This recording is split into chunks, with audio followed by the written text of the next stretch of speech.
नमस्कार, मैं हूं Gaurav Agarwal. Big story big debate में आज हम ये सवाल उठा रहे हैं कि गौरक्षा के नाम पर गुंडागर्दी क्यों की जा रही है। राजस्थान के अलवर में गौरक्षा के नाम पर कुछ लोगों ने एक व्यक्ति की बुरी तरह से पिटाई कर दी और अस्पताल में उस शख्स की मौत हो गई। राजस्थान सरकार के गृह मंत्री इस घटना के बाद सामने आए। उन्होंने बयान दिया कि कानून हाथ में लेना अपराध है। देश के गृह राज्य मंत्री का बयान आया कि कानून को हाथ में लेना उचित नहीं है। कांग्रेस, बीजेपी और लेफ्ट इन सभी राजनीतिक दलों का बयान आया कि किसी प्राइवेट आर्मी को इस तरीके से लाठी भांजने की इजाजत नहीं दी जा सकती। और तो और खुद इस देश के प्रधानमंत्री भी ये कह चुके हैं कि गौरक्षा के नाम पर असामाजिक तत्वों को इस तरह से करने की इजाजत नहीं दी जा सकती। और वो ये कह चुके हैं कि अपनी बुराइयों से बचने के लिए कुछ लोग गौरक्षा का चोला पहनकर सड़क पर निकलते हैं। हम ये सवाल उठा रहे हैं कि क्या इस देश का सत्ता पक्ष फर्जी गौरक्षकों का विरोध कर रहा है, तो कौन लोग हैं जो ये सब कर रहे हैं। गुजरात सरकार ने कानून में संशोधन करके गौ हत्या के दोषियों के लिए उम्र कैद की सजा तय की, लेकिन हम ये सवाल कर रहे हैं कि क्या इस देश में गौरक्षा के लिए या गौ हत्या के खिलाफ कोई सख्त कानून नहीं बन सकता। क्या इस तरीके से नियमों को लेकर सख्ती नहीं हो सकती कि गौरक्षा के नाम पर कानून को हाथ में लेने से पहले कोई 100 बार सोचे। हाल ही में यूपी के सीएम योगी आदित्यनाथ ने भी हिंदू राष्ट्र की बात कहकर एक नया मुद्दा छोड़ दिया है। सवाल यह कि क्या ऐसे बयानों को कुछ लोग गलत मतलब समझ उनका गलत मतलब निकाल लेते हैं और फिर उसके बाद गलत राह पर चलते हैं। यही बात करेंगे आज अपने इस खास कार्यक्रम में। इस मुद्दे पर मेरे साथ बात करने के लिए एक बड़ा पैनल है और तमाम एक्सपर्ट्स हैं, उनसे हम बात करें उससे पहले ये छोटी सी रिपोर्ट।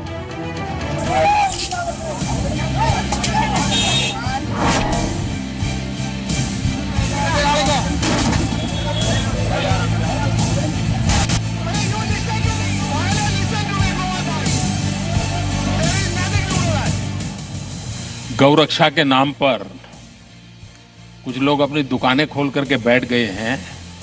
मुझे इतना गुस्सा आता है। गौ भक्त अलग है, गौ सेवक अलग है। मैं राज्य सरकारों को अनुरोध करता हूं कि ऐसे जो स्वयंसेवी निकले हैं, अपने आप को बड़ा गौरक्षक मानते हैं, उनका जरा डोजियर तैयार करो। 70-80% ऐसे निकलेंगे जो ऐसे गोरख धंधे करते हैं जो समाज स्वीकार नहीं करता है, लेकिन अपनी उस बुराइयों को से बचने के लिए ये गौरक्षा का चोला पहन करके निकलते हैं। माननीय प्रधानमंत्री ने कुछ महीने पहले एक ऐसे सख्त शब्द इस्तेमाल किए थे इन गौरक्षकों वालों के लिए, लेकिन हमारा लगता है बगल में छुरी मुंह में राम राम कि माननीय प्रधानमंत्री जी ऊपर लोगों को खुश करने के लिए कहते हैं, लेकिन भारतीय जनता पार्टी को कहा जाता है जो करना है करो, जो लूट खसूट करना है, जो मारना है तोड़ना वो करते रहो। हम सबको संवेदनशीलता के साथ डील करना चाहिए और जो भी अपराधी है, अपराधी कातिल गुंडा बदमाश, उसको हिंदू मुसलमान इसके नजर से मत देखिए। अपराधी है। जो हिंसा कर रहा है वो हिंसा है, और हिंसा और अपराध को हिंदू मुसलमान सिख ईसाई की नजर से देखेंगे तो निश्चित तौर से इसका मैसेज ठीक नहीं जाएगा। आप मुझसे कहलवाएं, मैं आपसे कहलवाऊं, मेरी देशभक्ति पे आप प्रश्न चिन्ह नहीं खड़ा कर सकते। जब मैं आपके हम लोग मिले हैं, अभी नमस्कार किया एक दूसरे को, कल से हो जाए कि नहीं था वंदे मातरम कहिए तभी आप भारतीय, अब नमस्कार नहीं होगा। तो ये तो सब सिर्फ जो है समाज को जो है एक भयभीत करके रखने वाला एक माहौल बनाने की कोशिश कर रहे हैं। ये छठी मौत है जो गौरक्षक लोगों के हाथों पे हुई है। अखलाक का मर्डर, फिर झारखंड में जिस 2 लोगों को इन्हीं गौरक्षक के लोगों ने फांसी पर चढ़ाया था, जिसमें 13 साल का मुसलमान लड़का भी था। उसके बाद मेवात में 2 लोगों का मर्डर इन्होंने किया सिर्फ इस बुनियाद पर कि ये गाय का गोश्त खाए, और अलवर में हुआ। अब सवाल ये पैदा होगा कि क्या इस मुल्क में रूल ऑफ लॉ चलेगा या फिर एक गौरक्षक का कानून चलेगा। आज बिग स्टोरी बिग डिबेट का पहला सवाल, गौरक्षा के नाम पर कौन कर रहा है गुंडागर्दी। दूसरा सवाल, मोदी के नाम को कौन कर रहा है बदनाम। तीसरा सवाल, हिंदुस्तान में गाय को राजनीतिक जानवर किसने बनाया। और बिग स्टोरी बिग डिबेट में आज का चौथा सवाल, गाय की रक्षा करने वालों का हौसला किसने बढ़ाया। तो गाय के रक्षा के नाम पर गुंडागर्दी करने वालों का हौसला किसने बढ़ाया, ये सवाल भी हम पूछ रहे हैं अपने इस प्रोग्राम में। मेरे साथ कौन कौन है बिग स्टोरी बिग डिबेट में आज पैनल पर, ये पहले आपको बताता हूं मैं। मेरे साथ डॉक्टर विजय सोनकर शास्त्री साहब हैं, बीजेपी के प्रवक्ता हैं। मेरे साथ कांग्रेस से जितेंद्र पटवारी हैं। मेरे साथ आचार्य डॉक्टर विक्रमादित्य हैं, जो कि गौ रक्षक आध्यात्मिक आंदोलन के अध्यक्ष हैं। मेरे साथ तहसीन पूनावाला है, जिन्होंने इसी मामले से जुड़ी एक याचिका डाली है सुप्रीम कोर्ट में। मेरे साथ अब्दुल रहमान आबिद हैं, जनरल सेक्रेटरी हैं इंडियन मुस्लिम राबिता काउंसिल के। और मेरे साथ RLS यादव साहब है, जो कि छत्तीसगढ़ के DGP रह चुके हैं। तो आप सभी लोगों का स्वागत है। और सबसे पहले सोनकर शास्त्री साहब आपके पास आऊंगा। सोनकर शास्त्री साहब, अगस्त का 2016 का वो वक्त जब हमने वो बाइट भी दिखाई, जब प्रधानमंत्री ने साफ कहा कि गौ रक्षा के नाम पर कुछ लोग अपनी फर्जी दुकान चला रहे हैं और गौ रक्षक ऐसा हो ही नहीं सकता। तो विजय सोनकर शास्त्री साहब, वो कौन लोग हैं जिन्होंने अलवर में एक शख्स को इतनी बुरी तरह पीटा जिसकी मौत हो गई? वो कौन लोग हैं जो गौ रक्षा के नाम पर कानून अपने हाथ में लेना चाहते हैं? और बार बार ये मैसेज क्यों कहा आ रहा है, या बार बार ये आप पर आरोप क्यों लग रहा है कि जाने अनजाने कहीं ना कहीं उन लोगों को राज्य सरकारों की तरफ से शह मिल रही है? नहीं, देखिए गौरव जी, आपने बहुत अच्छा प्रश्न किया है। मैं इसका उत्तर जरूर देना चाहूँगा कि अलवर में जो दुर्भाग्यपूर्ण घटना हुई है, उस घटना में केंद्र सरकार ने संज्ञान में लिया है, वो राज्य सरकार ने संज्ञान में लिया है। और वहाँ पर जो दोषी लोग हैं उनमें गिरफ्तारी भी हुई है, और दोषी जो कुछ गिरफ्तार नहीं है उनकी गिरफ्तारी भी हो रही है। और राज्य सरकार ने वहाँ पर स्ट्रॉन्ग एक्शन लिया है और उनके खिलाफ कड़ी कार्रवाई की जा रही है। जो लॉ एंड ऑर्डर तो स्टेट गवर्नमेंट की होती है, तो स्टेट गवर्नमेंट इस लॉ एंड ऑर्डर को के लिए जो वहाँ समस्या खड़ी हुई है उसके लिए चुनौतीपूर्ण ढंग से निपट रही है। और गौरक्षा तो एक विषय है, ऐसे ही बहुत सारे ऐसे विषय हैं जो राज्य के अंतर्गत आते हैं, और उन सब समस्याओं के साथ राज्य को निपटना होता है, सख्ती के साथ निपटना होता है, क्योंकि लॉ एंड ऑर्डर राज्य का विषय होता है और राज्य को उसको सख्ती से निपटना चाहिए भी। वहां सख्त दंड मिलना चाहिए। किसी को भी गोरक्षा के नाम पर या इस प्रकार की अन्य और भी गतिविधियों के नाम पर छूट नहीं हो सकती है, क्योंकि ये लॉ एंड ऑर्डर के लिए चैलेंज होता है और एक अच्छी सरकार के लिए इस प्रकार का चैलेंज। सर, फिर क्यों आप पे आरोप लग रहा है कि बीजेपी शासित राज्यों में गौ रक्षक कानून अपने हाथ में ले लेते हैं? फिर ये क्यों आरोप लग रहा है कि आपकी सरकारों वाले राज्य में गौ रक्षकों का हौसला कुछ ज्यादा ही बढ़ा हुआ है? जो राजस्थान में हुआ वो भी उसी की एक मिसाल है। नहीं, देखिए, वही मैं कह रहा हूं कि जो गोरक्षक के द्वारा इस प्रकार की घटनाएं हो रही हैं, हालांकि वो गोरक्षक उनको कहना नहीं चाहिए, क्योंकि गोरक्षा के नाम पर इस प्रकार की गुंडई नहीं चलती है, एक सभ्य समाज के लिए आवश्यक भी नहीं है।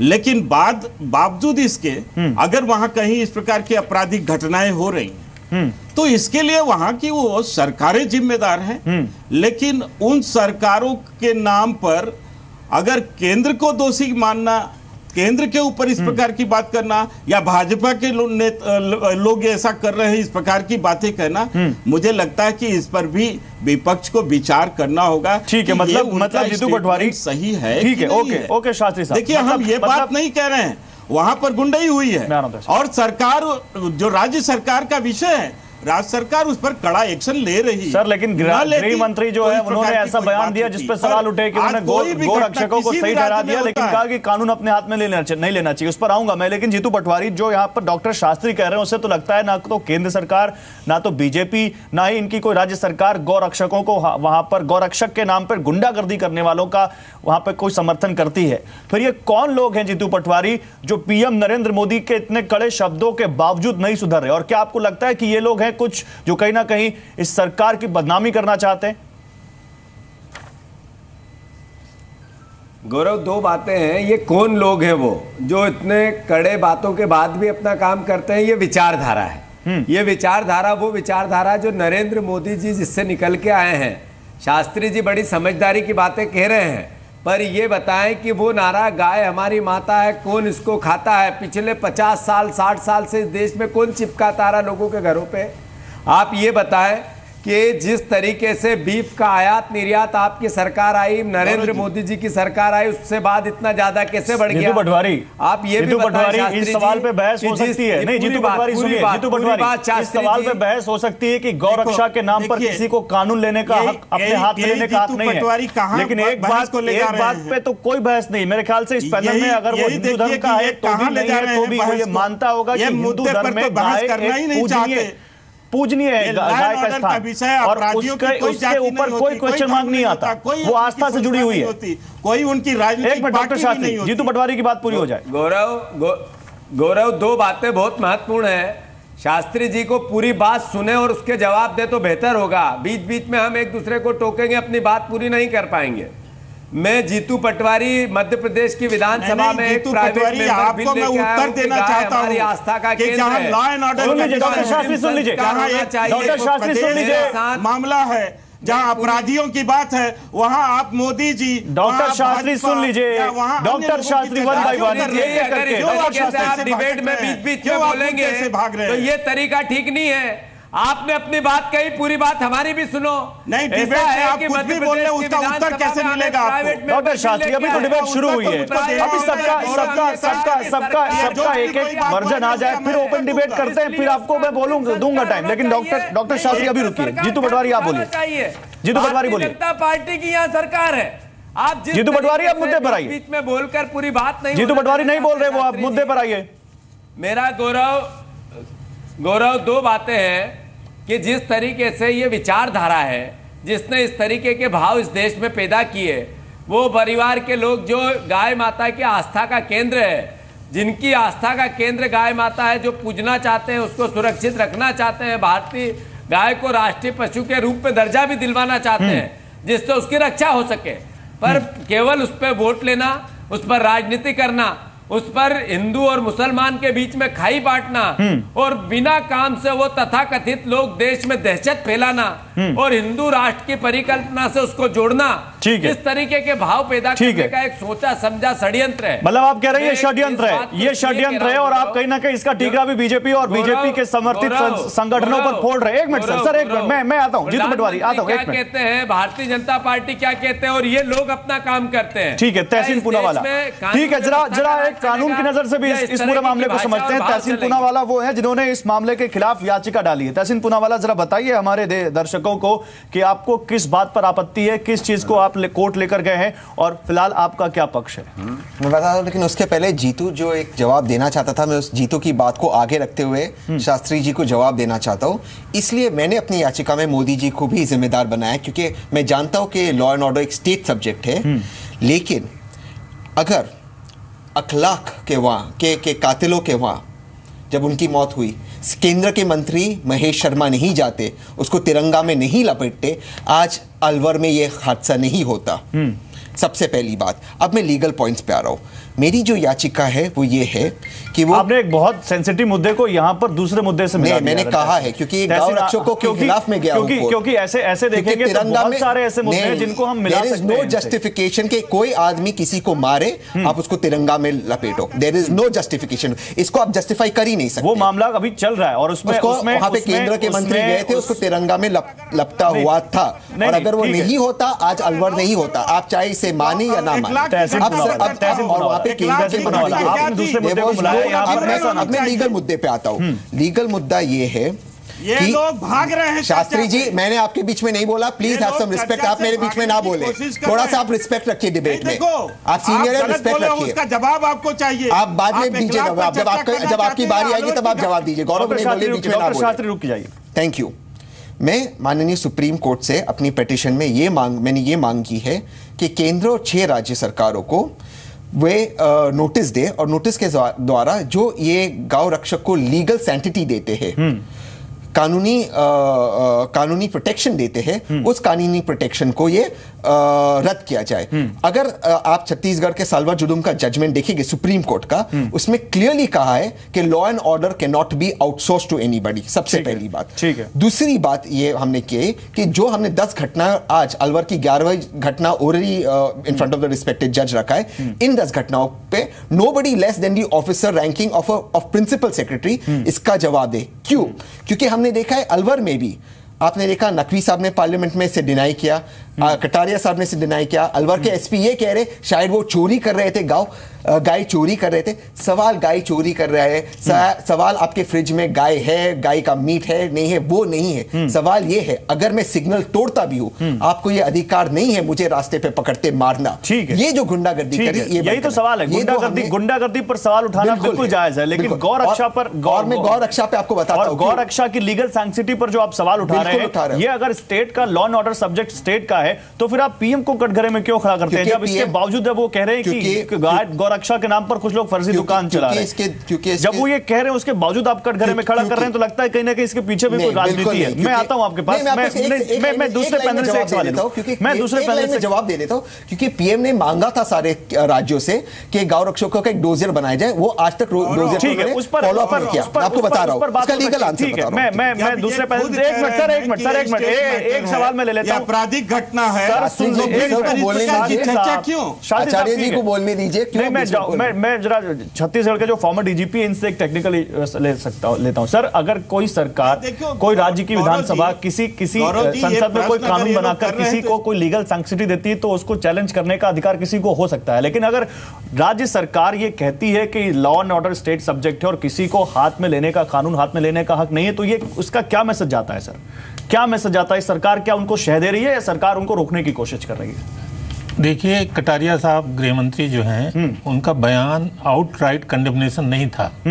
उन्होंने कहा कि ये गलत है, इस पर कार्रवाई होगी, लेकिन लोग जानते हैं कि ये अपराध है, फिर भी अपराध करते रहते हैं। कुछ उन्होंने इक्वलिटी टाइप के कि ये और वो दोनों गलती कर रहे हैं, इस तरह के का मैसेज दिया। इस तरह से लोगों को शंका होती है।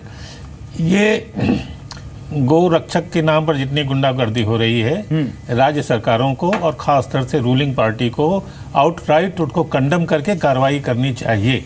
ढुलमुल बयान से ये शंकाएं हो रही हैं। पुनेवाला साहब या और लोग जो प्रश्न उठा रहे हैं, वो ढुलमुल बयान के कारण उठा रहे हैं। ठीक है, मैं अब आप आचार्य विक्रमादित्य आपके पास आऊंगा और सवाल ये लेते हुए आऊंगा आपके पास कि हिंदू राष्ट्र को लेकर भी योगी आदित्यनाथ ने जो बात कही, उसके बाद लोग इसको गौ रक्षा से जोड़ रहे हैं। लोग कह रहे हैं कि धीरे धीरे हिंदुत्व की बात हो, हिंदू राष्ट्र की बात हो, चाहे गौ रक्षा की बात हो, कहीं ना कहीं ये सारी चीजें एक दूसरे से मिली हुई हैं और एक प्लान है जिसके ऊपर काम किया जा रहा है, एक विचारधारा जिसके ऊपर काम किया जा रहा है और उसी के तहत ये सारी बातें सामने आ रही हैं। देखिए, बड़ी विचित्र बात है साहब कि पहली बात तो हिंदू शब्द कहां से निकला? भारत को हिंदुस्तान कहा जाता है। हिंदुस्तान में रहने वाले सभी हिंदू हैं और भारत, अगर हिंदू धर्म की बात करते हैं तो हम तो सनातन धर्म है वास्तविक तौर पे। हिंदुस्तान में सभी लोग रहने वाले जब हिंदुस्तानी हैं और तो हिंदू राष्ट्र की बात क्यों नहीं? तो इस बात से कहां जोड़ा जा सकता है? पाकिस्तान में रहने वाले सब पाकिस्तानी हैं, बाकी देशों में रहने वाले सब पाकिस्तानी, तो हिंदुस्तान में रहने वाले सबसे हिंदू, तो हिंदू राष्ट्र की बात करना कहां से विरोधी हो गया? यहां तो आप केवल सांप्रदायिकता बात फैलाने की बात की जा रही है, एक धर्म को विशेष तौर पर। अभी गौरक्षा की बात कर रहे हैं। देखिए, सबसे पहले तो ये समझ लीजिए, हिंसा किसी प्रकार भी जायज नहीं है। हिंदू सनातन पद्धति वो पद्धति है जिसमें धर्म की संज्ञा को जानने के लिए सबसे पहले कहा गया कि हिंसा इस धर्म में है ही नहीं। अगर कोई हिंसा करता है तो वो धर्म का पालन नहीं करता। अब समस्या ये हो जाती है कि हम आज तक बात, कभी अभी ओबीसी साहब का एक कमेंट दिखा रहे थे कि उसमें कहा गया कि छठी मौत है। अभी तक जो तथाकथित रूप से जो गाय को तस्करी कर रहे थे, उनकी छठी मौत है। मैं उनसे ये पूछना चाहता हूं, आप सब लोग के पैनल के माध्यम से पूछना चाहता हूं, आज तक हजारों लोग इन गो तस्करों ने आजादी के बाद काट दिए, मार दिए, तब तो एक भी आदमी खड़ा नहीं हुआ और ये बात कहने लगा कि ये हिंदू मर गया या कोई मर गया। आज छठी मौत पे आप लोगों ने इतनी हंगामा मचा दिया है। हजारों लोग छठी मौत पे हंगामा मचा दिया, छठी बात बात नहीं सुनी, छठी मौत पे हंगामा मचा दिया, इसका क्या मतलब है? एक बात समझिए सही, गोरक्षक के नाम पे कहा जाता है वो भी जायज नहीं है, तो ये भी जायज नहीं है। गोरख नहीं, बिल्कुल जायज नहीं है। हिंसा किसी प्रकार भी जायज नहीं है। कि जो आज अलवर में घटना घटी, क्या वो ऑर्गेनाइज क्राइम था? क्या वो ऑर्गेनाइज क्राइम था? अगर ऑर्गेनाइज क्राइम था तो वहां की पुलिस क्या कर रही थी? उन्होंने क्यों पता नहीं चला? एक 15 जो ट्रक थे उसमें गाय भर के ले जा रही थी। गाय के राजस्थान के अंदर 1995 में जो लॉ बना है उसके अंदर ये किसी प्रकार भी जायज नहीं है कि गाय को बिना लाइसेंस के द्वारा ट्रांसपोर्ट भी करें। ट्रांसपोर्ट करना भी इलीगल है वहां पर। उसके बाद कैसे वो व्यक्ति गाय को ले सवाल पूछा, आप उस पर नहीं आए। मैंने कहा कि योगी आदित्यनाथ ने जो हिंदू राष्ट्र का बयान दिया, हिंदुत्व के साथ विकास की बात की बात कही, उसके बाद गौरक्षा गौरक्षा की बात आई, तो ये सारी बातें मिलीजुली लगती है। मिलीजुली क्या, एक राष्ट्र को बनाने की बात की जा रही है, अपनी आइडेंटिटी समझाने की बात की जा रही है। अगर हिंदुस्तान में रह के हिंदू धर्म की बात हिंदू बात की जाए तो वो हिंदू मुसलमान सब लोगों को मिलकर जोड़ सनातन पद्धति की बात करने की बात की जा रही है, हिंदुस्तान को हिंदुत्व की बात की जा रही है। और सुप्रीम कोर्ट जैसा एक प्रतिष्ठित संस्था, एपेक्स कोर्ट एक बात कह चुकी है, हिंदू कोई धर्म नहीं है। उसके बाद भी आपको समझ में नहीं थी। एक तरफ तो आप चले जाते हैं कोर्ट के अंदर और फिर बात जहां हिंदू की बात आती है, सुप्रीम कोर्ट खुद कहता है कि हिंदू कोई धर्म नहीं है, हिंदुत्व वो विशेष है जो हिंदुस्तान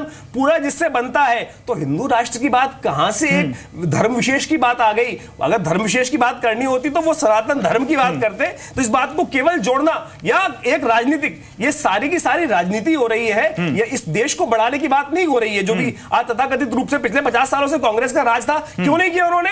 आज 1900 कांग्रेस गवर्नमेंट तो वो गवर्नमेंट थी 1967 में 9 नवंबर के 7 नवंबर के दिन पार्लियामेंट के बाहर जो गोरक्षा और गोरक्षा की बात करते हो। मैं अब्दुल रहमान आबिद साहब के पास जाऊंगा। एक बात समझ लीजिए, हिंदू धर्म में, सनातन धर्म में पैदा होने वाला हर व्यक्ति बचपन से सिखाया जाता है गोरक्षा करे। अगर आप केस करना चाहते हैं, गोरक्षा करना बंद करना चाहते हैं, तो हिंदू कोई नहीं रुकने वाला। इस बात को गोरक्षा करना मेरा पहला सवाल पूछना आचार्य जी से। इतनी उन्होंने बात की, आप भाजपा की सरकार से पूछो गोवा में क्यों बीफ सर्व करते, केरला में क्या स्टैंड है, नॉर्थ ईस्ट में बीफ यम्मी। नहीं, मैं दूसरे मुद्दे पर आ रहा हूं, मैं दूसरे मुद्दे पर आ रहा हूं।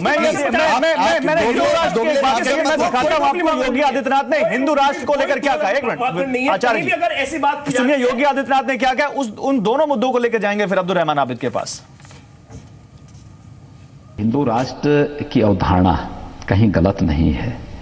हिंदुत्व देश की ही सुप्रीम कोर्ट की एक फुल बेंच ने इस बारे में स्पष्ट अपना आदेश जारी किया है।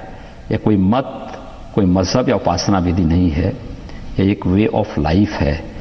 अगर लोगों की जीवन पद्धति को सुधारने के लिए, उसमें खुशहाली लाने के लिए यह राष्ट्र उचित है, यह रास्ता उचित है, तो मुझे लगता है हमें उस रास्ते को अपनाने में कोई संकोच नहीं होना चाहिए। तो एक ऐसी पद्धति जिसमें सबका विकास हो, सबका साथ हो। अब्दुल रहमान आबिद साहब, एक ऐसी पद्धति जिसमें नाम चाहे कुछ भी हो लेकिन विकास सबका है, बात सबकी कही जा रही है। तो यहां पर गौरक्षा के नाम पर गुंडागर्दी तो जायज नहीं है, लेकिन सब पे सवाल उठा देना यह भी क्या जायज है? देखिए गौरव जी, बेसिकली बात वहीं आ जाती है कि किस मंशा से क्या काम किया जा रहा है। एक तरफ तो भारत के प्रधानमंत्री कहते हैं कि साहब ये गुंडागर्दी कर रहे हैं गौरक्षा के नाम पर, लेकिन उसका फॉलोअप ज़ीरो, रिजल्ट कुछ नहीं, किसी घटना पे आगे कोई प्रतिबंध नहीं, किसी को कहीं सज़ा नहीं। दादरी से लेकर के हिमाचल तक चले जाइए, अलवर तक आ जाइए, झारखंड चले जाइए, हर जगह जो है एक के बाद एक, एक के बाद एक। अगर शुरू में एक या दो घटनाओं पर वहीं का वहीं सख्त कानूनी कार्रवाई कर दी जाती और लोगों को सज़ा मिल जाती तो मैं समझता हूं कि फिर जुर्म करने वालों के हौसले इतने नहीं बढ़ते। योगी जी ने भी शपथ लेते के साथ ही सबसे पहली बात यही कही थी बैठते ही कि भाई देखिए, जोश में होश नहीं खोना चाहिए और किसी को कानून अपने हाथ में नहीं लेना चाहिए।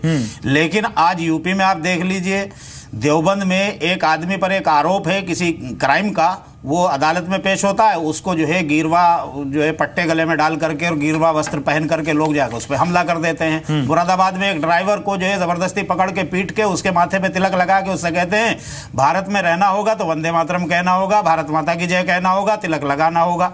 तो ये सब जो तरीका है, अलवर में जो हुआ परसों जब टीवी चैनलों पर ये डिबेट चल रही थी, मैं भी एक चैनल पे था, आप ही के चैनल पे था, नेशनल चैनल है, बड़ा चैनल है, उस पर जो तस्वीर दिखाई जा रही थी वो बिल्कुल साफ बता रही थी वो तस्वीरें कि वो दुधारू गाय थी। और बाद में उस आदमी के कागज जो है उन्होंने जो पुलिस को भी सुपुर्द करे हैं, डिफरेंट चैनलों को भी दे दिए उन्होंने, कि वो जो है दुधारू गाय अपनी डेयरी के लिए लाया था कि रमजान में दूध का खर्चा बढ़ जाता है, उस वक्त हमें दूध की आपूर्ति के लिए जो है ज्यादा गाय चाहिए, तो वो गाय वहां से खरीद के लाए थे अपनी डेयरी के लिए। रास्ते में पकड़ के उसको इस तरह से मार दिया गया। मैं समझ केस में क्या हुआ था, आदित्य जी,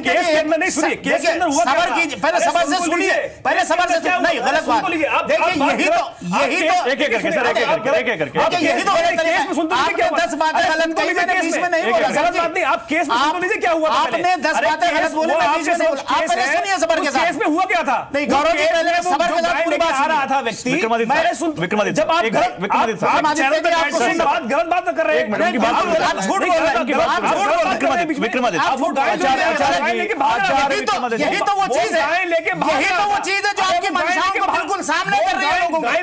देश के सामने आपके असली चेहरे को यही रवैया जो है आपका ला रहा है। इसी से आपको आपका पता चल रहा है कि आपकी असल मंशा क्या है। आचार्य साहब ऐसे हम लोग साथ साथ बोलेंगे तो किसी की आवाज सुनानी पड़ेगी। आचार्य जी जुर्म करते हैं, जुर्म करके फिर शोर मचा के बात करते हैं। आप एक बात तो गलत तरीका है, एक बात गलत कर रहे हैं। आप यही तो इस देश के साथ कुटाई कर रहे हैं। आप सबको कैसे एक मिनट सर एक एक करके सर हेलो आप एक काम वो लेके गाय विक्रमादित्य आप लाइए विक्रमादित्य साहब रुकिए विक्रमादित्य साहब रुकिए। बात यहां पर हो रही है कि हम एक दूसरे की बात सुने। डिबेट करने का मतलब नहीं होता कि हम एक दूसरे की बात को काटें, हम एक दूसरे के ऊपर तर्क दे सकते हैं। सर सामने जो दर्शक बैठा है उसको हम सबकी बात तो समझ में आनी चाहिए। हम लोग कर क्या रहे हैं? अब्दुल रहमान आबिद नहीं, सही बात नहीं सर। आप भी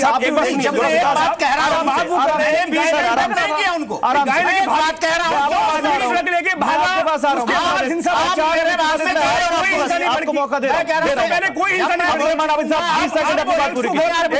रहमान साहब आपके पास 20 सेकंड अपनी बात पूरी कीजिए, फिर विक्रमादित्य जी आपको दे रहा हूं मौका। मैं ये कह रहा हूं कि जब आप जो है इस तरह के जुर्म करने का मौका दे रहे हैं तो इसीलिए हौसले लोगों के बढ़ रहे हैं। कौन दे रहा है मौका?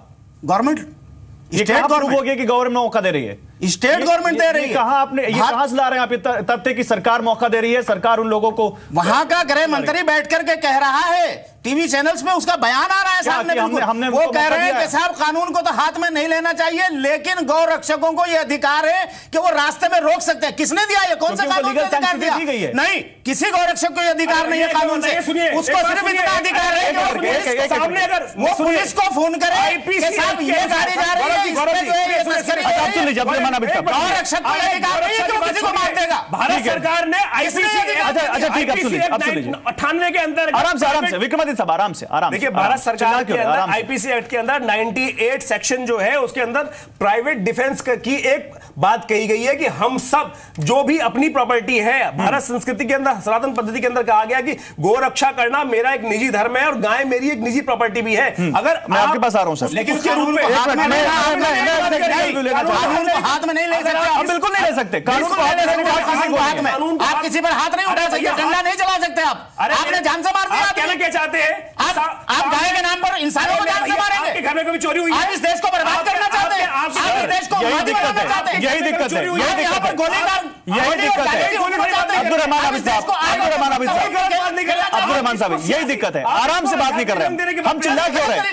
हम चिल्ला क्यों रहे हैं? आराम से बात करते हैं। आपके विक्रमादित्य जी, आचार्य जी, आचार्य जी आराम से, आराम से। हम यहाँ डिमांड कर रहे हैं, हम यहाँ गलत तर्क दे रहे हैं। आपके तर्क अच्छे हैं, आपकी मंशा अच्छी है। हमारी मंशा ये है कि हम एक बात सात्विक तौर पे लोगों के समक्ष रखें। आप एक बात तो गलत रख रहे हैं। आप टीवी चैनल करके करिए ना बात। बिल्कुल गलत आप कर रहे हैं, गलत तर्क आप सर एक एक करके करिए बात। कानून ने ये अधिकार दिया कि आप एक इंसान को जान से मार सकते हैं। आप एक बात सुनिए, किसने ये, कौन से कानून ने अधिकार दिया है किसी को भी कि वो जान से मार दे? मैं कहता हूं पुलिस को किसने अधिकार? अगर पुलिस भी मुद्दा दूसरा है सर, मुद्दा दूसरा है। मैंने वो जान से मार देगी? नहीं सुनिए, मेरे कोर्ट का है, कोर्ट में आप पेश कीजिए, कोर्ट सजा देगा। अगर वो मुजरिम है सजा देगा तो भैया आप कौन होते सजा देने वाले? किसी को सजा देने की वो मुजरिम नहीं थे, वो बेकसूर मारे आपने। सर नहीं है सर, सुनाई नहीं पड़ रहा सर, सुनाई नहीं पड़ रहा सर, व्यूअर्स को सुनाई नहीं पड़ रहा। एक मिनट आचार्य जी एक मिनट सर, सुनाई नहीं पड़ रहा, किसी को सुनाई नहीं पड़ रहा। आप दोनों आपस में बात कर रहे हैं, आपस में सुन रहे हैं, किसी को सुनाई नहीं पड़ रहा।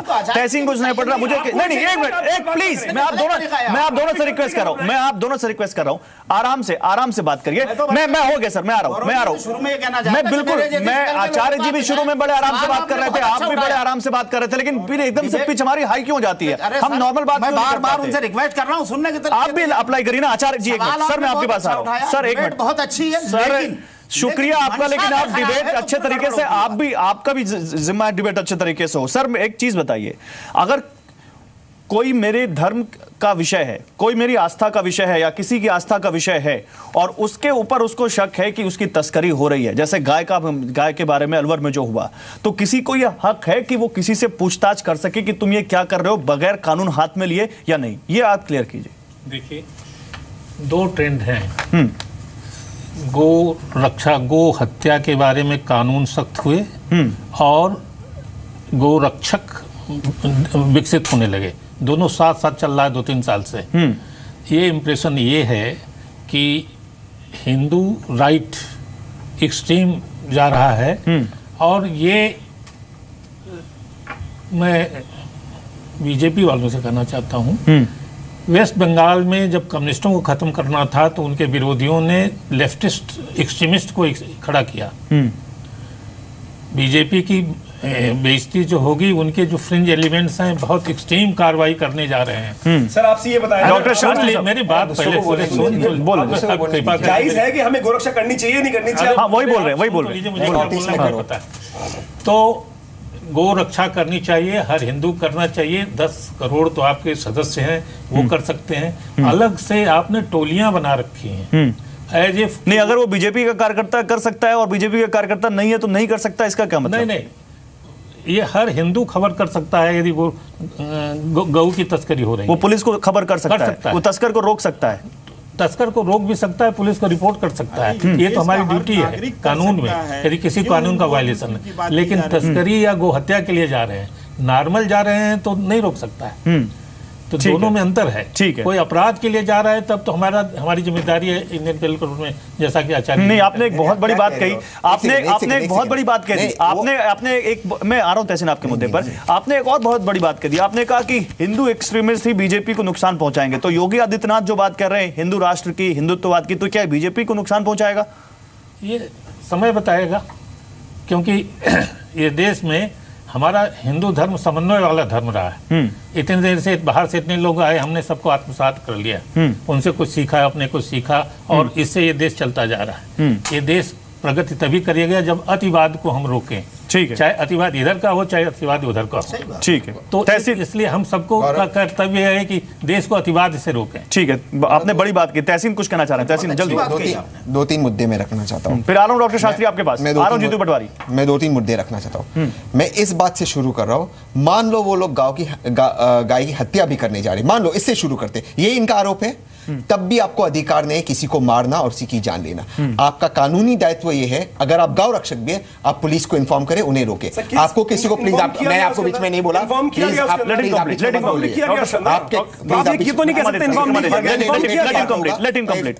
इस तरह की बदतमीजी मैं नहीं सहूंगा, तो प्लीज। बदतमीजी की बात नहीं सर, आप एक बात करें ना, आप कैसे कह सकते हैं कि इन्फॉर्म नहीं किया गया? सर उनकी बात पूरी हो जाती है। आप ये तो नहीं, बदतमीजी तो नहीं कह सकते ना, बदतमीजी ना करें, ये बदतमीजी थोड़ी है। देखो आचार्य जी, आप भी थोड़ा देखिए आचार्य जी, जो शब्दों का इस्तेमाल थोड़ा जायज तरीके से होना चाहिए। बिल्कुल नहीं, ऐसा नहीं है, कोई बदतमीजी की बात नहीं है। आपने एक बात बोली तो मैं क्यों हो जाते हैं सर, हम पर्सनल क्यों हो जाते हैं? एक दूसरे हम मुद्दों पे बात करते हैं। मुद्दे पे हमेशा Acharya ji, empty vessels make the most noise. अब दूसरी चीज ये है गौरव कि आचार्य जी ने एक सुप्रीम कोर्ट जजमेंट का हवाला दिया, योगी जी ने भी उस सुप्रीम कोर्ट जजमेंट का हवाला दिया। क्या दोनों ने जजमेंट पूरी तरह से पढ़ा है? मैं आज एक सवाल पूछता हूँ कि ये जजमेंट पूरी तरह से क्या बोलता है, किस संदर्भ में था वो जजमेंट? बाल ठाकरे के को लेकर था, और सुप्रीम कोर्ट कहता है Hinduism is a way of life. Yes, उसके आगे क्या कहता है सुप्रीम कोर्ट? उसको आप क्लियरली मैनिपुलेट कर देते हो, नहीं बताते हो। सुप्रीम कोर्ट उसके आगे कहता है, माननीय सुप्रीम कोर्ट बाल ठाकरे को कहता है आप हिंदुइज्म का इस्तेमाल क्यों करते हैं जहर फैलाने के लिए, उसी तरह का इस्तेमाल जैसे ये लोग गाय का इस्तेमाल करते हैं। बिल्कुल सही बात है तहसीन पूनावाला, लेकिन एक बात ये भी कहिए कि फिर वो लोग जो इस्लाम की अलग अलग व्याख्या करके उसके लिए उसका गलत इस्तेमाल करते हैं, वो भी गलत होना चाहिए। ये डिबेट एक मैं आपको बता दूं, वो भी गलत होना चाहिए, उसके बारे में भी बोलिए। बिल्कुल जैसा कि अभी डीजीपी साहब ने कहा कि अतिवाद एक्सट्रीमिज्म दोनों तरफ से गलत है। एब्सोल्युटली, एक सेकंड सर, मैं बोलता हूं, एक सेकंड सर, बिल्कुल गलत है।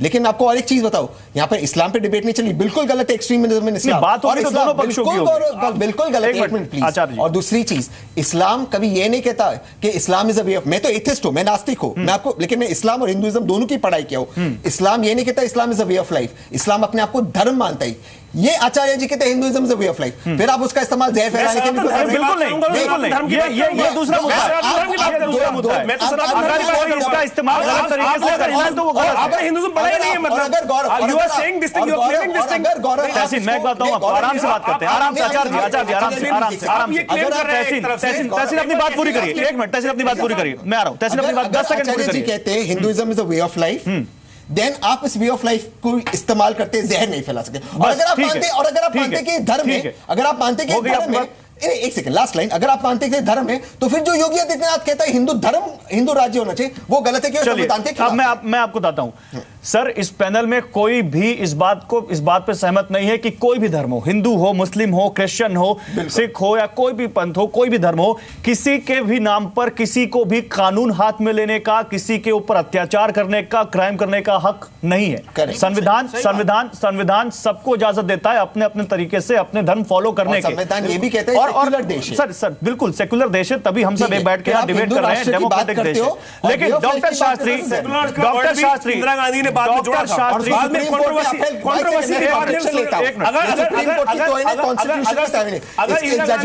हम आपस में बात कर लेते हैं, फिर हम क्यों डिबेट कर रहे हैं? हम दूसरे पैनलिस्ट को बुलाते हैं, आपस में बात कर लेते हैं। डॉक्टर शास्त्री सवाल यहां पर यह है, तो फिर उन राज्यों को, मैं ये नहीं कहता कि किसी और आपके राज्य में हो रहे, किसी और राज्य में नहीं हो रहे, कर्नाटक में भी ऐसे मामले सामने आ सकते हैं, किसी और पार्टी की सरकारों के राज्यों में भी, सरकारों वाले राज्यों में मामले सामने आ सकते हैं। सवाल यह है कि मैसेज क्या जाना चाहिए डॉक्टर शास्त्री? मैसेज ये जाना चाहिए कि कोई भी धर्म हो, अगर वो बीजेपी की सरकार वाले राज्य हैं तो हिंदू धर्म के लोगों को खुली छूट मिल जाए, जैसा कि आरोप लगाते हैं, दूसरे धर्मों के लोगों को दबा के रखा जाए। क्या मैसेज ये नहीं जाना चाहिए कि कोई भी धर्म का हो, कोई भी पंथ का हो, किसी को भी अपना धर्म, चाहे वो हिंदू हो, मुस्लिम हो, किसी भी धर्म से हो, अपना धर्म फॉलो करने का, अपने पूजा पाठ करने का, अपने तमाम कर्मकांडों को करने का खुला अधिकार है, और किसी को भी अधिकार नहीं है कि धर्म के नाम पर वो धर्म की ठेकेदारी करे और दूसरे को लॉ एंड ऑर्डर पढ़ाए? गौरव, मैं आपकी बात से बिल्कुल सहमत हूं। आप जितनी बातें कहें मैं बिल्कुल उसको इंडोर्स करता हूं कि ऐसा होना चाहिए, लेकिन हम तो देख रहे हैं अभी क्या क्या चीज़ें हो रही हैं। अगर गाय के नाम पर, कोई गोरक्षक के नाम पर कहीं कोई घटना होती है तो उसके लिए बीजेपी और मोदी जी को जिम्मेदार ठहराया जाता है। अगर दूसरे स्टेट में कहीं दलित के लिए कोई घटना होती है, मान लीजिए कर्नाटक में जहां हमारी सरकार नहीं है, तो वहां उसके लिए मोदी जी को जिम्मेदार ठहराया जाता है। ये क्या है? ये देश संविधान से चलता है, ये देश में संविधान पर लोग भरोसा रखते हैं। इस देश में सुप्रीम कोर्ट और हाई कोर्ट और जो डिस्ट्रिक्ट न्यायालय है उसमें लोगों की भरोसा है, उससे चलता है। आज संविधान के हिसाब से लॉ एंड ऑर्डर का विषय ये प्रदेशों का विषय है।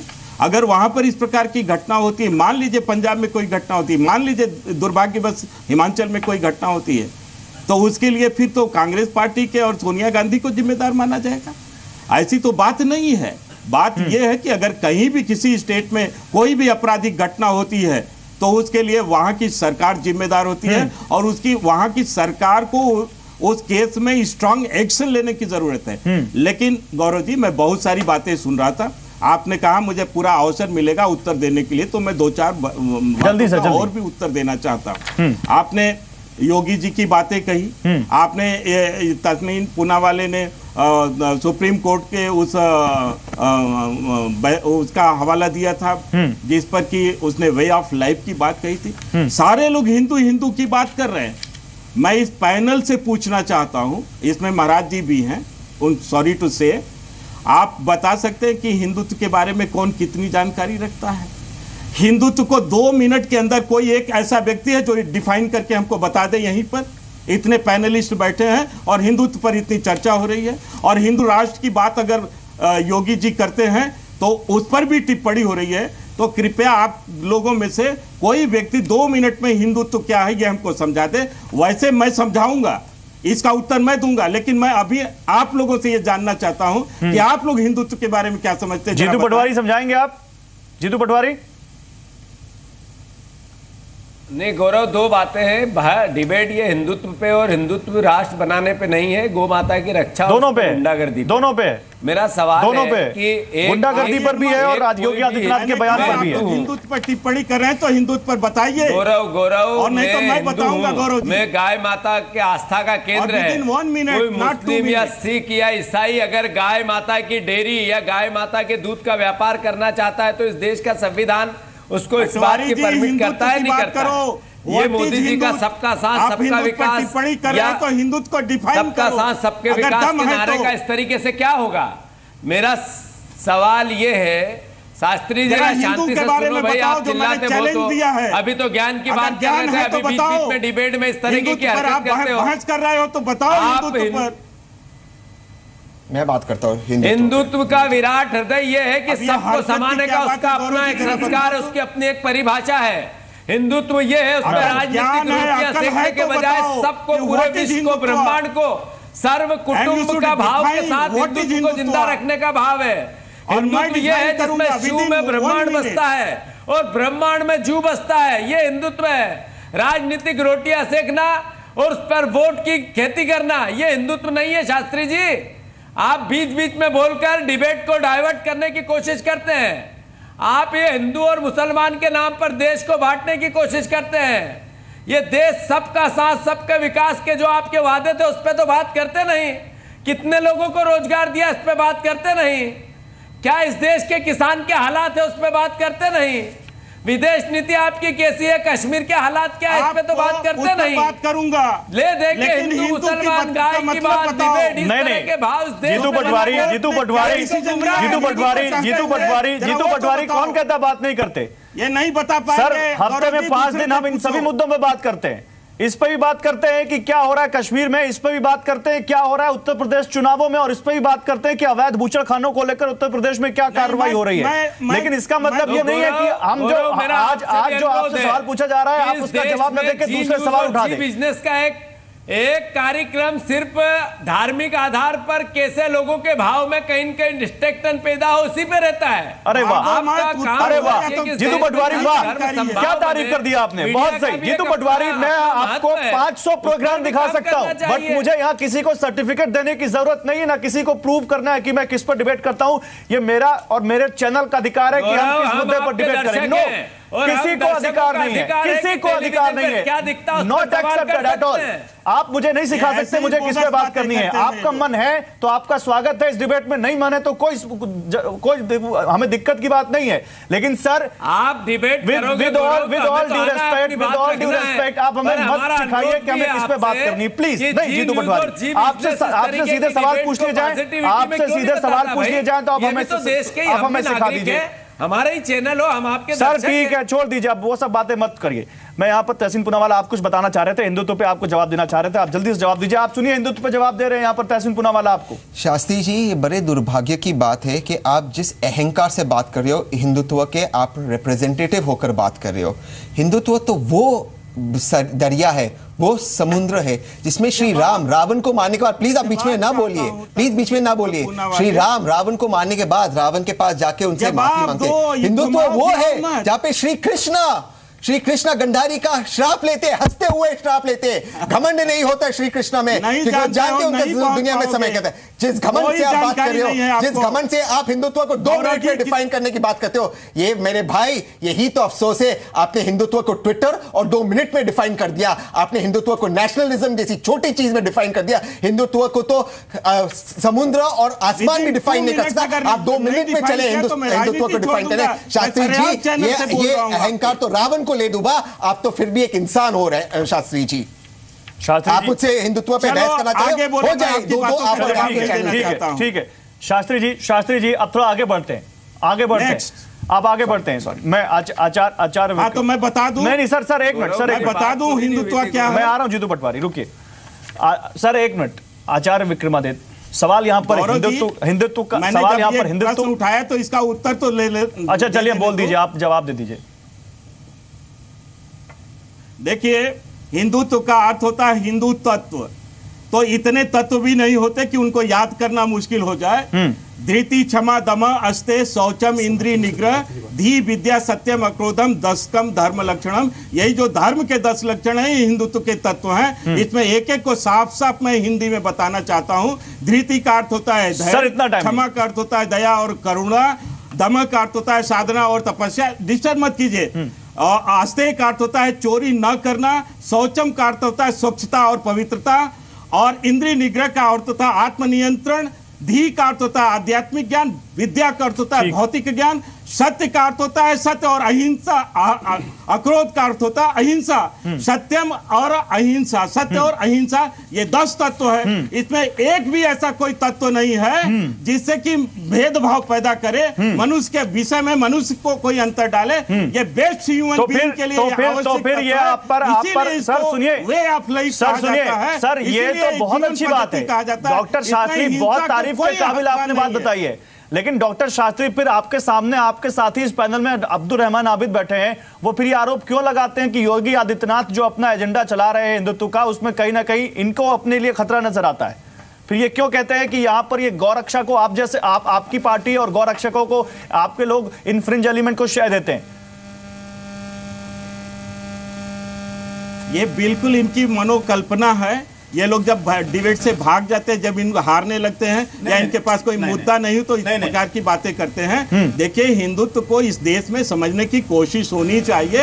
ये 10 तत्वों के अलावा कुछ भी नहीं। चलिए आप बताइए अब्दुल रहमान। हिंदुत्व जो वो चीज है कि जब सबसे पहले अबू रिहान अल बैरूनी हिंदुस्तान आया, मुस्लिम आलिमों में, इस्लामी आलिमों में, उसने जो है हमारे योगियों से, हमारे मठाधीशों से, हमारे हिंदू बल्कि धर्म गुरुओं से बाकायदा शिक्षा ली और उसको सीखा और सीख करके अरबी में उसको ट्रांसलेट किया और पूरी अरब दुनिया को उससे वाकिफ कराया। लेकिन उस हिंदुत्व में और आपके हिंदुत्व में जमीन और आसमान का फर्क है, आग और पानी का फर्क है। मैंने जो बात कही थी बुनियादी तौर पर वो ये कही थी कि एक तरफ आप लोग जो है बात कहते हैं बहुत अच्छी होती है, योगी जी बात कहते हैं बहुत अच्छी होती है, मोदी जी बात कहते हैं बहुत अच्छी होती है, लेकिन जमीन पर जब आपका वर्कर उतर के काम करता है वो बिल्कुल उसका विपरीत होता है, उल्टा होता है। साफ सुथरा रहना, आप कहते हैं आग बुझाओ, वो जाकर के जमीन पे आग लगा देता है, फिर आपकी तरफ से उस पर कोई फॉलोअप नहीं होता। एक बात बताइए, योगी सरकार ने एक बात बताइए, डॉक्टर शास्त्री रुकिए, doctor Shastri you made your point sir, बहुत देर बोलिए आप, एक मिनट रुकिए सर आप। डॉक्टर शास्त्री मैं आता हूं आपके पास। एक बात बताइए अब्दुल रहमान आबिद, मोदी योगी सरकार बनने के बाद ऐसा कौन सा काम कर दिया जो आपको लगता है गलत है? अगर वो अवैध बूचड़ खाने बंद करवाते हैं तो क्या वो गलत है? देखिए, अगर वो लॉ एंड ऑर्डर की स्थिति दुरुस्त करते हैं तो क्या वो गलत है? आप ये कैसे कह रहे हैं कि बोलते सही है लेकिन होता नहीं? आपका सवाल बहुत वाजिब और बहुत अच्छा सवाल आपने किया, बहुत सही वक्त में किया। अगर योगी जी नाजायज बूचड़ खानों को बंद करके जायज तरीके से मजबाह खाने खुलवाते हैं, स्लाटर हाउस खुलवाते हैं, बहुत अच्छी बात है, जायज तरीके से काम होना चाहिए, नाजायज सारा काम बंद होना चाहिए। लेकिन मैं तो कह रहा हूं आप इस अच्छी बात को पहली सरकारों में क्यों नहीं पूछते थे? उस सरकारों में कौन चला रहा था अवैध बूचड़ खाने? मारते हैं पकड़ के, मुरादाबाद में एक ड्राइवर को मारते हैं, उसके माथे पे वो गलत है, वो गलत है, वो गलत है, लेकिन आप उसी को तो कह रहा हूं, उससे बड़ा जो गलत है मैं उसी को कह रहा हूं। आप दूसरी तरफ क्यों डाइवर्ट कर रहे हैं? इन चीजों पे प्रतिबंध क्यों नहीं लगाते? मैं कहना चाह रहा हूं वो बिल्कुल होगा, चीजों को आपके कहने और करने में जो है ये जो सर तो है ये खत्म हो जाए। एक मिनट डॉक्टर शास्त्री, एक मिनट विक्रमादित्य जी, एक मिनट, आप दूसरे पैनलिस्ट पे आ जाते हैं। डॉक्टर विक्रमादित्य जी, इसका मतलब तो ये है कि इससे पहले की सरकारों में कोई गलत काम नहीं हो रहा था और जो क्राइम हो रहा था वो पहले की सरकारें करवा रही थी, क्योंकि यहां पर अगर कोई किसी ड्राइवर को रोक के और उसके साथ एट्रोसिटी करता है तो वो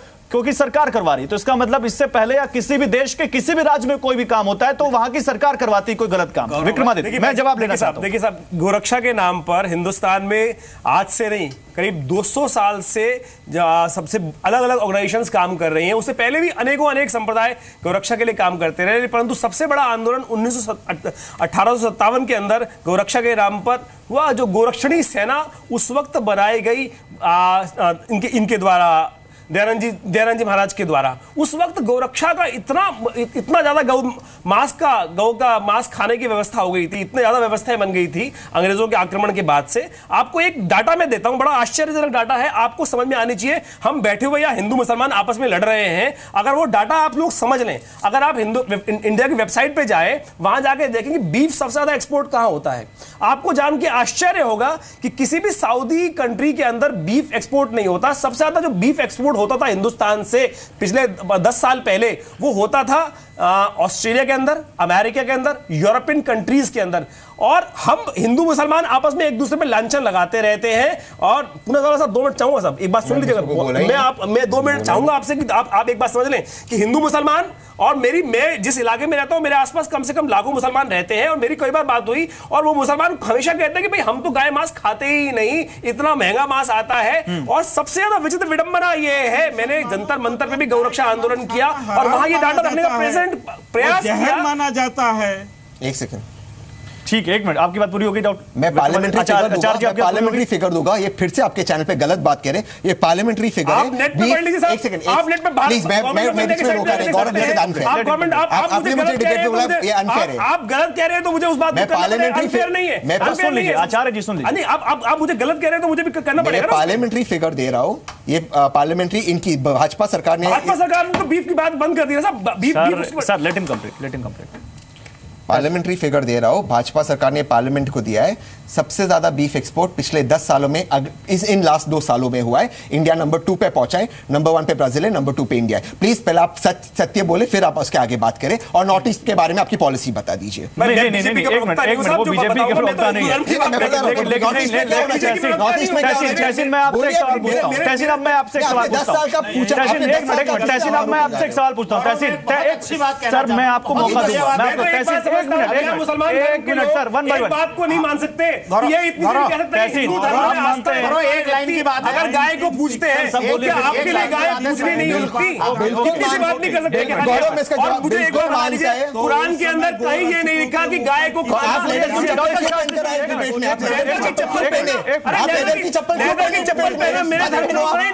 मेरे धर्म में तो मना ही नहीं है। लेदर गाय के मांस से नहीं बनता भाई, गाय के मांस से नहीं बनता ना, गाय के मांस से तो नहीं बनता। आपने नए लेदर की टेक्निक पर्सनल कमेंट क्यों कर रहे हैं? एक मिनट, तहसीन मेरे एक सवाल का जवाब दीजिए।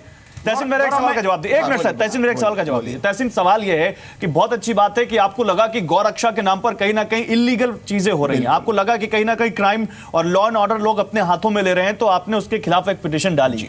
तो तहसीन, अवैध बूचड़खानों पर भी कुछ कहिए। अवैध बूचड़खानों पर भी जो उत्तर प्रदेश में 26 अवैध बूचड़खाने बंद हुए, क्या वो सही था जो पिछली सरकारों में चल रहा था? और क्या इस सरकार ने जो कदम उठाया वो सही नहीं है? और अगर आपको वहां प्रॉब्लम थी तो यहां प्रॉब्लम क्यों नहीं थी? एक सवाल तो आपसे ये भी पूछा जाना चाहिए, फिर आपको इसके खिलाफ भी कोर्ट जाना चाहिए था जो इतने सालों से उत्तर प्रदेश में हो रहा था। बिल्कुल सही सवाल पूछा। अगर कहीं पर इलीगैलिटी है, तो इनके धर्म की बात थी। मैं बात बोलने दीजिए तहसीन को बोलने दीजिए सर, उस पर तो ये सर बोलने नहीं दीजिए, अब जवाब तो दे लेते हैं।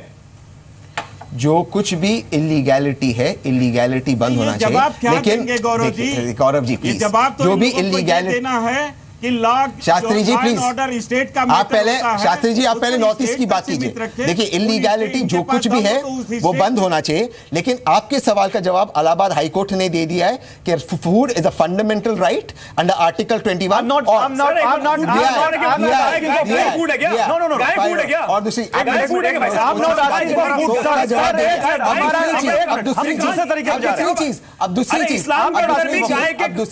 मैंने कोई सवाल नहीं उठाया। अब मैं कह रहा हूं,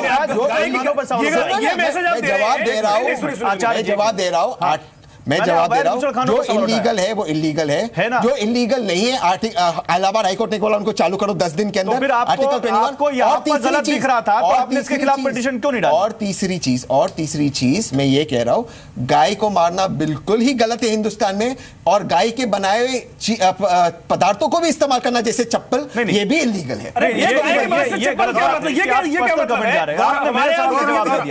आपने मेरे सवाल का जवाब नहीं दिया। आपने पिटीशन क्यों डाली? आप कहते हो भाई मेरी माता ने मिसइंटरप्रिटेशन कर रहे हैं। अरे तो फिर मत पहने लेदर का चप्पल। क्यों नहीं पहने? मेरा क्या मतलब, लेदर का चप्पल क्या मतलब है? तहसीन आप इग्नोर कर रहे हैं सवाल। मेरे धर्म के अंदर कहीं मना नहीं है। लेदर किसी गाय से बनती है क्या? साइंस पढ़ नहीं, साइंस के ऊपर क्या है? साइंस के बाद आप पढ़ाएंगे। हम क्वालिफाइड पीएचडी करके बैठा हूं खाली। आप एक मिनट चार्जी। अच्छा, how come he is personally commenting me? एक मिनट, पर्सनल कमेंट स्वीकार नहीं। चलिए देखिए गौरव, में दो बातें यहाँ पे सर जल्दी 10 सेकंड। एक तो मुसलमानों को हरगिज इस बात पर इसरार नहीं है, जिद नहीं है कि हम गाय ही खाएंगे। एक बात हम ये कहते हैं कि अगर हिंदुओं का दिल दुखता है गाय को खाने से तो बिल्कुल नहीं खाना, ये किसी को भी नहीं खाना चाहिए। एक बात। दूसरी बात मैं कहना चाहता हूं कि आप सर दुखता नहीं, वो आस्था का केंद्र है। जैसे आपकी आस्था दिल दुखता है इसीलिए तो आस्था है, इसीलिए तो दिल दुखता है। गोरखनाथ मंदिर की जमीन के बारे में आप मालूम कीजिए, एक मुसलमान की दी हुई है। बहुत असली तथ्य बता रहा हूं आपको। ठीक है, अच्छी बात है।